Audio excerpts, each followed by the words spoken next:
그럼 이 사람들은 과연 한국에 왜 들어와 있을까요? 내국인들은 기피하는 많은 업종의 일들이 있다고 제가 들었어요. 그 업종은 내국인들은 많이 기피하는 상황인데 생각보다 외국인들은 돈을 벌기 위해서 그 업종에 많이 종사하고 계시더라고요. 안녕하세요. 저희는 국내와 해외의 의료 소외계층의 의료를 돕고 있는 단체인 다한봉사단입니다. 저는 다한봉사단 대표 박승현 단장입니다. 저희 봉사단은 코로나 이전에는 고양시와 인근에 있는 미등록 외국인들의 무료 진료를 하고 있는 단체였어요.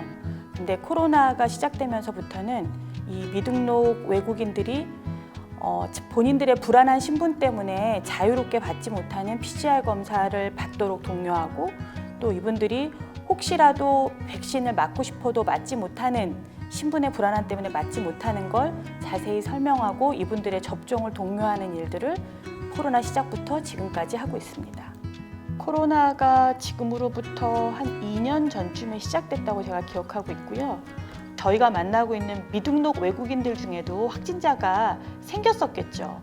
근데 이분들은 신분에 대한 노출이 저희처럼 확실하지 않고 이분들은 불법 체류라는 신분으로 고양시에 살고 있기 때문에 확진자가 있다고 해도 저희가 그걸 다 확인할 수 있는 방법들이 없었어요. 지금도 이 불법 체류 신분을 가지고 있는 분들이 확진이 된다고 해도 역학조사를 통해서 누군가 정보를 주지 않으면 이분들은 확진이 된 상태로 있다고 해도 잘 모를 수 있어요. 또 하나, 증상으로는 확진인데 이분들이 나와서 PCR 검사를 받아서 당신은 양성입니다라는 걸 받아야지만 이분이 코로나의 양성 확진자구나를 알 수 있는데, 증상은 모든 걸 가지고 있어도 PCR 검사를 안 받는 분들 지금도 있어요.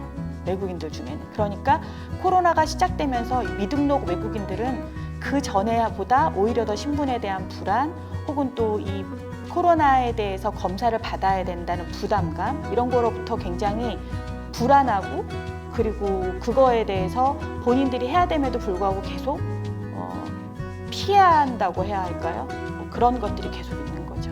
미등록 외국인들은. 지금 보이고 있는 사진은 저희가 고양시 안에 있는 동구보건소하고 같이 외국인들이 주로 많이 살고 있는 지역으로 그 PCR 검사를 나간 거예요. 그래서 외국인들한테 미리 그 동네에 계시는 대표분을 통해서 홍보를 하고, 일요일이지만 쉬고 있는 동안에 저희가 몇 시부터 몇 시까지 이 장소에 임시선별진료소를 할 거니까 자유롭게 와서 검사를 받아달라고 해서 보건소하고 협업으로 같이 나가서 같이 진행했던 PCR 검사 장소예요. 이 사진은 저희 봉사단이 단독으로 나간 그 PCR 검사하는 현장인데요. 지금 이 사진에 보면 저희 안쪽에서 하고 있는 분이 지금 백병원에서 근무하고 있는 간호사고, 저희 봉사단에서 10년 정도 봉사를 하신 분이에요. 근데 이 검체대가 지금 이 검사를 할 수 있는 게 보통 일반 시설에서는 가질 수 없는 거고, 아크릴로 보건소 선별진료소 하는 것처럼 손이 앞으로 나가서 PCR 검체를 할 수 있는 거거든요. 이거는 저희 봉사단이 미등록 외국인들을 찾아다니면서 PCR 검사를 한다는 걸 시에서 아시고 시장님이 허락하셔서 어느 보건소에서 저희 봉사단이 쓸 수 있게 만들어 주신 거예요. 그래서 이걸 통해서 할 수 있는 거예요. 저희가 미등록 외국인들이 앞서 설명드린 것처럼 PCR 검사를 한다든지 백신을 맞아야 된다고 접종에 대한 권고를 하는 과정에서 되게 많은 그 주변들에서의 질문을 받았던 부분들이 있는데요. 저희가 코로나 초반에 그 의료진들이나 저 질병관리본부나 그 매체를 통해서 제일 많이 들었던 말들이 집단 면역을 형성해야만 우리가 이걸 잘 이겨나갈 수 있다라는 말을 아마 제일 많이 들으셨을 거예요. 집단 면역이라고 하는 것은 지금 우리가 매체를 통해서 계속 듣는 것처럼 전 국민의 백신 접종률이 계속 올라가고 있잖아요.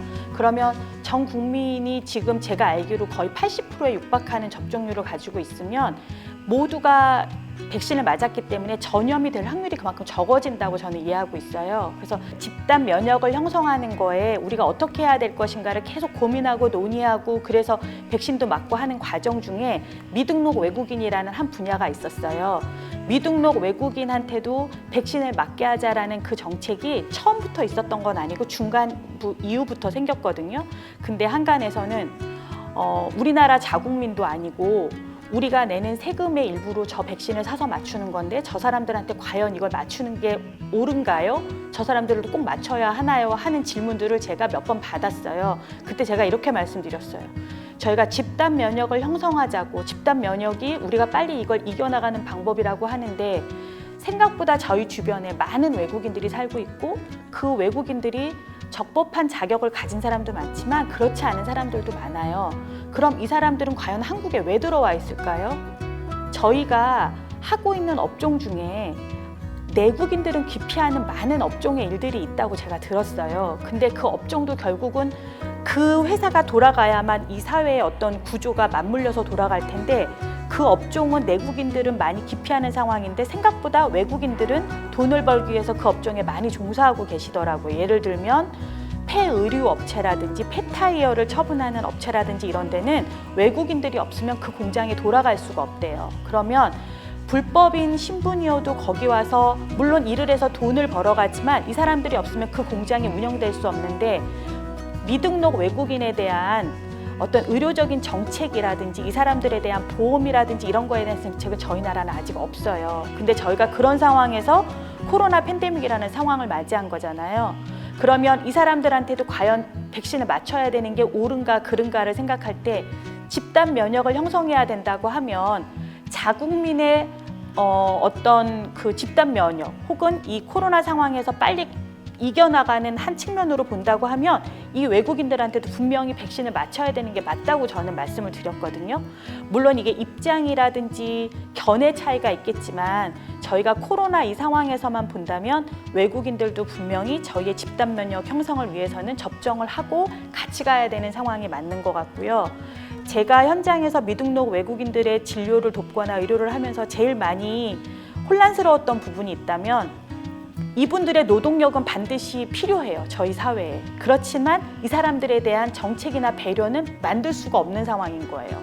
이 사람들 자체가 카운트가 되지 않는 인력들이니까.